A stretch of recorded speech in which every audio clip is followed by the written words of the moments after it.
Radio City podcast.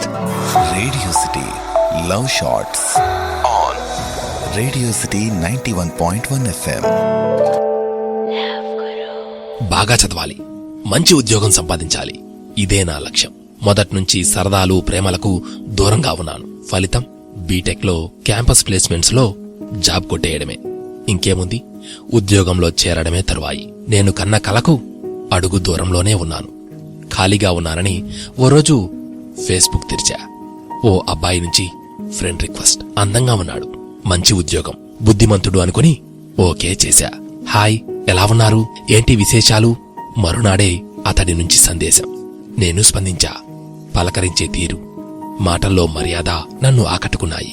ఎప్పుడు ఏ కుర్రాడిని పట్టించుకోని నేను అతని సందేశం కోసం ఎదురు చూసే స్థాయికి చేరా. చాటింగ్ మాటల్లోకి మారింది. తన గొంతు వినకపోతే ప్రాణం పోయేది. తను అంతే, అలాగే అభిమానాన్ని చూపేవాడు. ఇదిలా కొనసాగుతూ ఉండగానే, నీకు పెళ్లి చేయాలనుకుంటున్నాం, నీ మనసులో ఎవరైనా ఉంటే చెప్పమ్మా అన్నారు నాన్న. ఆలస్యం చేయలేదు. ఆ అబ్బాయితో పరిచయం, ప్రేమ అన్నీ చెప్పేశాను. ఒకరినొకరు నేరుగా చూసుకోకుండా, మాట్లాడుకోకుండా ప్రేమేంటి అని నాన్న ఆశ్చర్యపోయారు. అమ్మతో ప్రతిదీ పంచుకునేదాన్ని. ప్రేమ విషయం దాచినందుకు చాలా నొచ్చుకుంది. అయినా వాళ్ళేం నాపై అరవలేదు, బంధించలేదు. వాళ్ళకి నేనంటే ప్రాణం. సరే, తను తన కుటుంబం మంచిదైతే పెళ్లికి ఒప్పుకుంటాం అన్నారు. అంతా అనుకూలంగా ఉండాలని ఎన్ని దేవుళ్లకు మొక్కుకున్నానో.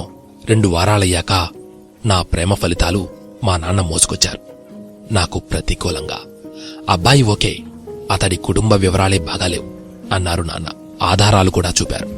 నా నోట మాట రాలేదు. నాన్న, నాకొంచెం సమయం ఇవ్వండి, ఏది మంచో ఏది చెడో తెలుస్తుంది అని అడిగాను. నాన్న ఒప్పుకున్నారు. జరిగిందంతా ఆ అబ్బాయికి వివరించాను. నాకోసం పోరాడుతున్నావు, నువ్వు నా పాలిట ప్రేమదేవతవు అన్నాడు. అతడిపై ప్రేమ రెట్టింపయింది. కాని ఎన్ని రోజులు గడిచినా మా వాళ్లు కోరినట్టు అతడి కుటుంబం గురించి మంచి ఆధారం చూపలేకపోయాను. అన్నీ అనుకూలంగా ఉంటే అమ్మా నాన్నలు మా ప్రేమను ఆశీర్వదించేవాళ్లే. నాకా అదృష్టం లేదు. నేను కన్నవాళ్లని గౌరవించాల్సిందే. ఆ అబ్బాయికి, నన్ను మర్చిపో, నేను నీ జీవితంలోకి రాలేదనుకో అని మెయిల్ పెట్టా, బాధను దిగమింగుకుంటూనే. ఈ సమయంలోనే శిక్షణకు రావాలంటూ కంపెనీ నుంచి పిలుపు. వెళ్ళాను. ప్లీజ్ ఒక్కసారి మాట్లాడు అంటూ తన నుంచి వరుస మెసేజ్లు, మెయిల్లు.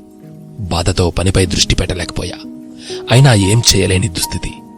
ఈలోపు ఓ విదేశీ సంబంధం వచ్చింది. నాలోనూ స్వార్థం ప్రవేశించింది. ఇంకేం ఆలోచించకుండా ఓకే చెప్పా.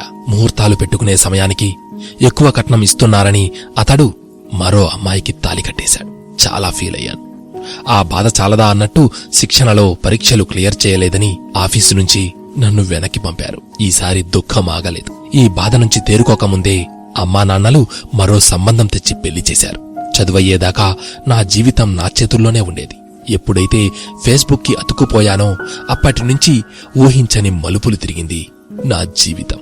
ఏదేమైనా నా వల్ల ఒకరు నష్టపోయారనే బాధ ఇప్పటికీ వెంటాడుతోంది. అందుకే అతన్ని మనస్ఫూర్తిగా క్షమాపణలు కోరుతున్నా. ప్రేమించడానికి 2 మనసులు చాలు.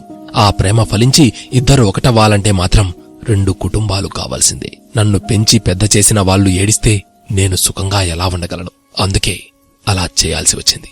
స్నేహితులారా, empty mind is devils workshop అంటారు. ఖాళీగా ఉండే మనసు దెయ్యాల కార్ఖానా వంటిది అని ఓ భావన. ఫలిస్తుందో లేదో తెలియని ఆన్లైన్ ప్రేమ కోసం భవిష్యత్తును పనంగా పెట్టకండి. ఉన్న సమయాన్ని ప్రతిభ పెంచుకోవడానికి ఉపయోగించుకోండి. నేనలా చేసి ఉంటే నా స్వప్నం నెరవేరేదే. నా మాట వింటారని ఆశిస్తూ ఓ సోదరి. Radio City podcast.